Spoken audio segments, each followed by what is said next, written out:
In a country where power can be both a shield and a weapon, some stories are buried deep in fear, whispers, and unanswered questions. Today, we revisit one of the most chilling political crimes in Philippine history.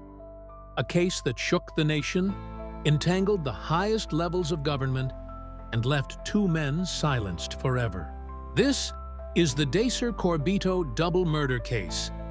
Welcome to Pinoy True Crime Story, where every case is real, every detail matters, and the truth is never as simple as it seems. The morning of November 24, 2000 began like any other in Metro Manila. The traffic along Osmeña Highway was already building. Jeepneys and buses crawling past billboards, pedestrians weaving between the chaos. In one of the lanes, a Toyota Revo made its way southbound, carrying two men who thought it was just another day at work. Inside sat Fernando Bebot Dacer, a prominent public relations man whose name had long been tied to the most powerful figures in Philippine politics, and his loyal driver, Emmanuel Corbito. Dacer had built a career out of being the man behind the curtain, crafting public images, shaping political battles, and sometimes smoothing over scandals before they reached the public eye. But in recent months, there were whispers that he had grown restless and that he had knowledge that could shake the foundations of power. At around 9:30 that morning, their route was suddenly interrupted. Several armed men blocked the path of the Revo. The scene was swift and deliberate, the kind of maneuver that was practiced, rehearsed. Witnesses would later say the men moved with authority, as if they knew exactly what they were doing. Dacer and Corbito were forced out of their vehicle and into another, disappearing into the late morning traffic. Hours passed. When Dacer failed to arrive at his meeting at the Manila hotel, calls began flooding his phone, but there was no answer. Corbito's family tried reaching him, their worry growing with each ring that went unanswered. By nightfall, the absence was undeniable. Something was terribly wrong.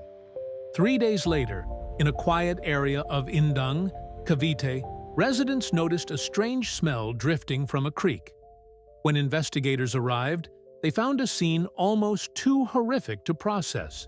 Charred remains, melted plastic, and fragments of bone.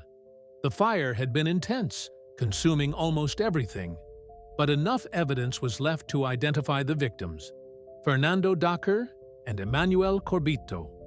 The autopsy told a grim story. The two had been strangled, their bodies doused in gasoline and set on fire in an attempt to erase all traces. This was no crime of passion. This was methodical, cold, calculated. The investigation soon began to draw a dark and complicated web.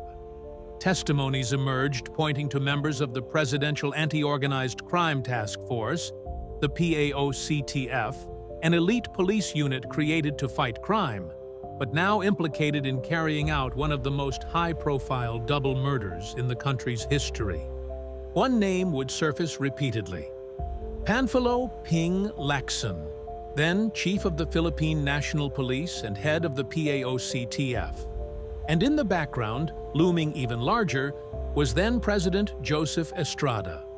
A former PAOCTF operative, Cesar Mancao II, would later come forward, claiming that the murders were ordered to prevent Dacer from exposing damaging information, a political bombshell that could destroy powerful careers. The timeline, the alleged motives, the witness accounts, they all painted a picture of a crime born in the shadows of political paranoia.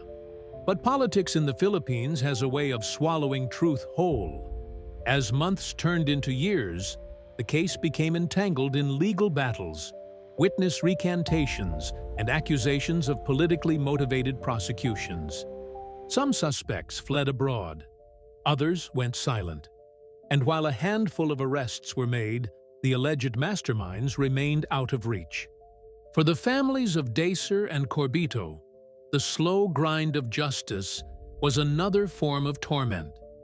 Each court date brought hope, and each delay brought disappointment. The trial became a saga that stretched across decades, the truth always just out of reach. Even as new administrations came and went, the case never fully disappeared. It would resurface in headlines whenever a suspect was caught, whenever a witness decided to speak, or whenever one of the powerful names linked to the crime made a political move. More than 2 decades later, the Dacer-Corbito double murder remains one of the most haunting reminders of how dangerous power can be when mixed with fear, and how, in the game of politics, even the most connected men can find themselves marked for silence. It began with a routine drive through the city. It ended in a lonely creek in Cavite, and the unanswered questions still echo. Who truly gave the order? And will the truth ever be spoken in full? The shadows of this case still linger, and the questions remain unanswered. In the world of power and politics, truth can be the first casualty, and justice the last to arrive.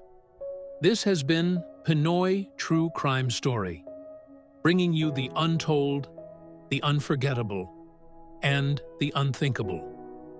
Don't forget to like, share, and subscribe, because the next story might just be darker than the last. Until then, stay safe and stay curious.